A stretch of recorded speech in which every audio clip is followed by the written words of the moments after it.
state is a very important actor, other civil society organizations, citizens, of course, and the donors, international donors. Okay, this is actually basically a paper which I'm writing right now. It's not finished yet, so I'm going to present some preliminary empirical data and some preliminary conclusions for the comparison between Ghana and in Indonesia. Okay, first of all, on the top you see Ghanaian organizations, and in the bottom you see organizations from Indonesia. Of course, this is going to be a lot of information, so I will make a small summary of what you will see. The 5 Ghanaian organizations, you have 3 think tanks, 1 social development organization which does a lot of service delivery as well. They came from service delivery. And Abantu, which is an advocacy network for women's rights. Then in Indonesia, you have you can see already that there's also 3 think tanks, which is already remarkable, maybe in a way. A civil society resource center, which is actually basically building other civil society organizations, the capacity building, and the KID, which is an education organization, which is really geared towards democracy education. Okay, so if you look at this list, well, there's still some differences between the 2 countries. Okay, now we go to the missions of the organization. I've shortened them to the basic words that summarize these organizations.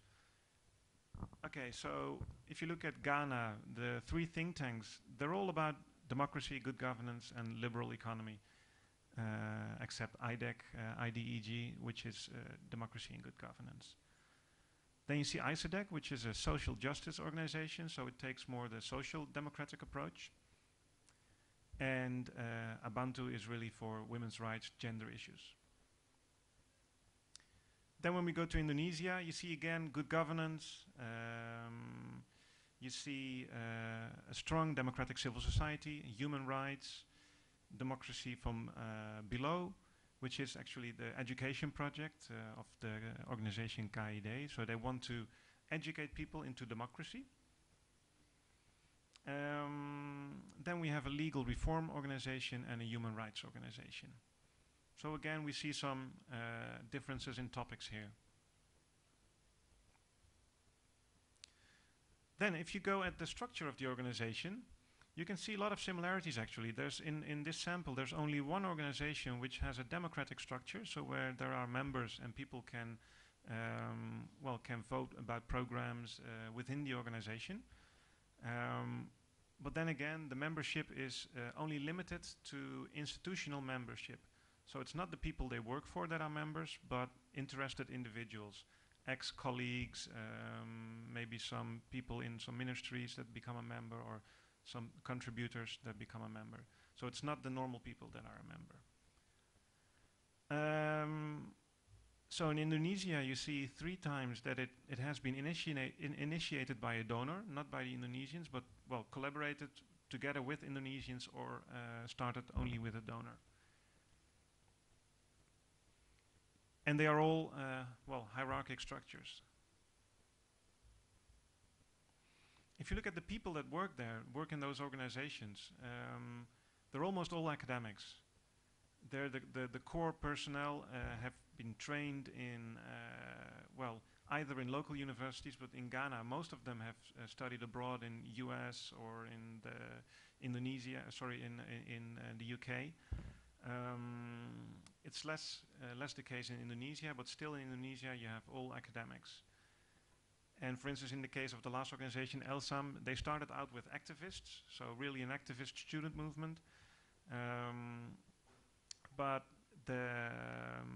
through time they changed to like older people, academics, all of them settled. So no more activism.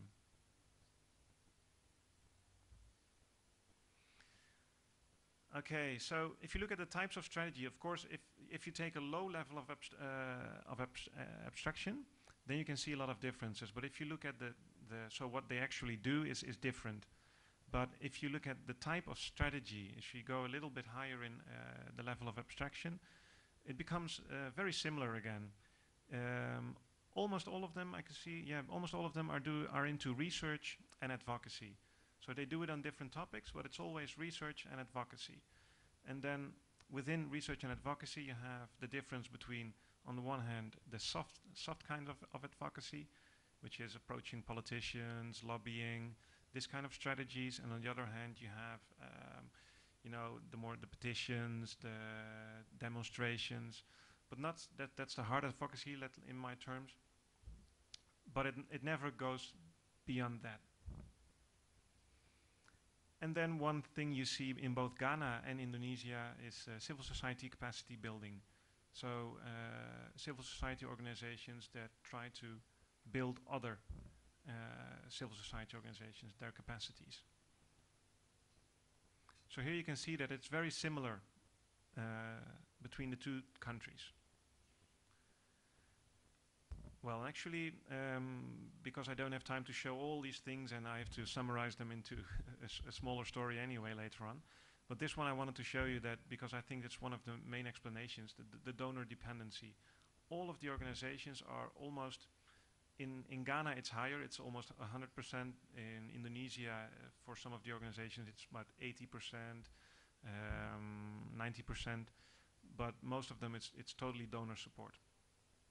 Except for one in Ghana, which used to have projects from the government, ISODEC. They used to have government funding, but since they started doing research and advocacy, the government didn't want to fund them anymore.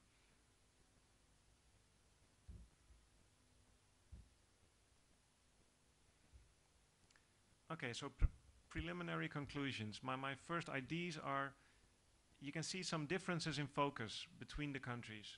If you look to Ghana, it's very much about elections, the democratic system, strengthening the parliament, these kind of issues. And if you go to Indonesia, it's more about legal reform, human rights issues, which has to do, of course, with the violations of human rights during Suharto time. So you can see some national focus in their programs. But then if you dig a little deeper into the organization, you find a lot of similarities in the structure, in their strategies, in their personnel, and in the relations they have with their environment, but I couldn't go into it in this presentation.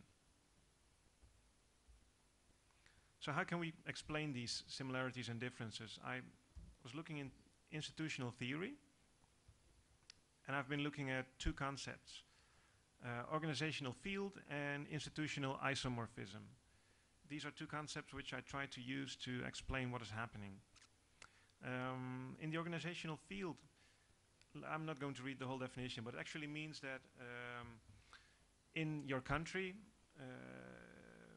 you have an environment for your organization, which is important for resources, for you know, getting advice, getting information, and you kind of isomorph, how you say it? You kind of transform yourself into an organization which fits into the environment. And that process is called kind of institutional isomorphism, that organizations which are in the same environment start looking like each other.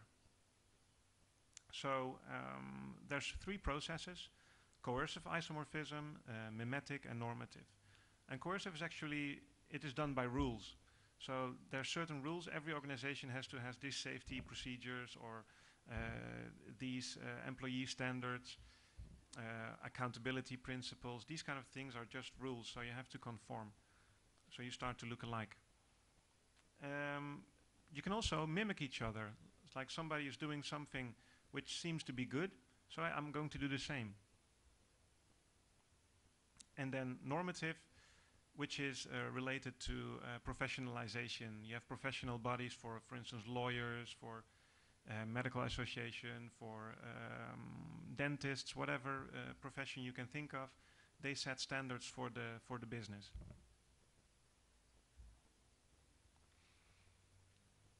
Okay, so this is how I try to explain what is happening. The circles represent the organizational fields.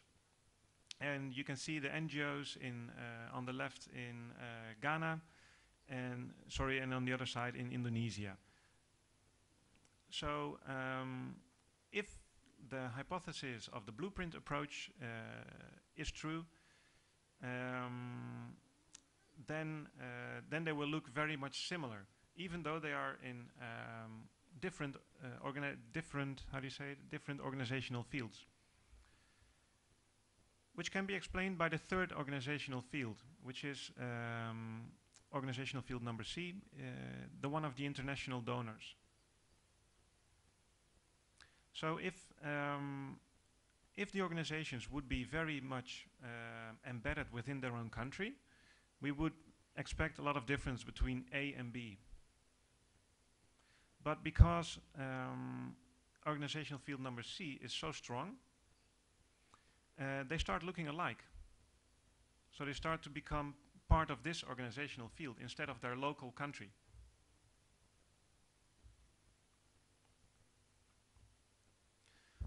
So if you look at the differences, you had the difference in focus. On the one hand, the democratic system with the parliament, and on the other hand, the human rights issues, legal reform issues. These are local problems. So there you can see the local organizational field having its influence. But then all the similarities, I'm now trying to link them to this international solutions, because donors have certain solutions to problems with democracies, and which makes those organizations start looking alike.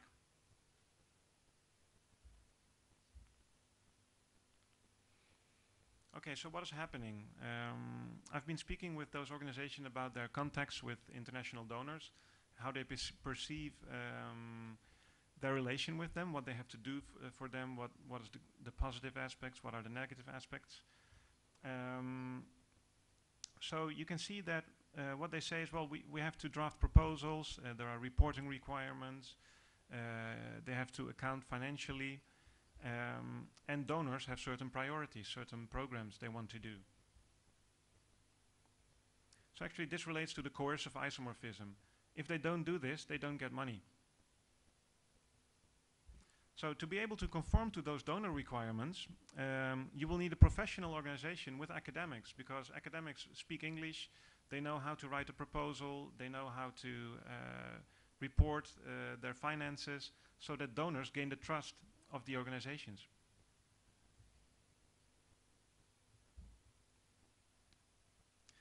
Okay, and within Ghana, I found a very good example of mimetic isomorphism. The think tanks were really copying each other. They were almost doing similar things. I have a list of programs, and it's almost yes, yes, yes, yes, yes, yes, yes, yes, yes. They all do the same.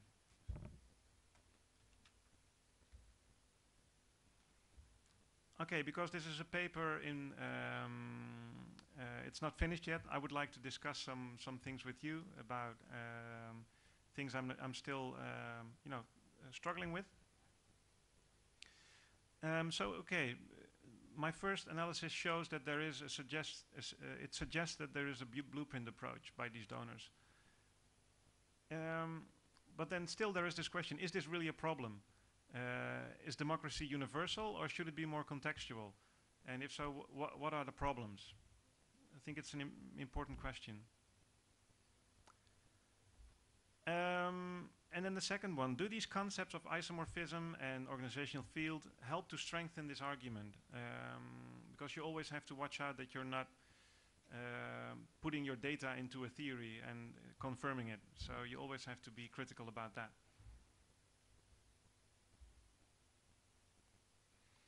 And one concluding thought, I was thinking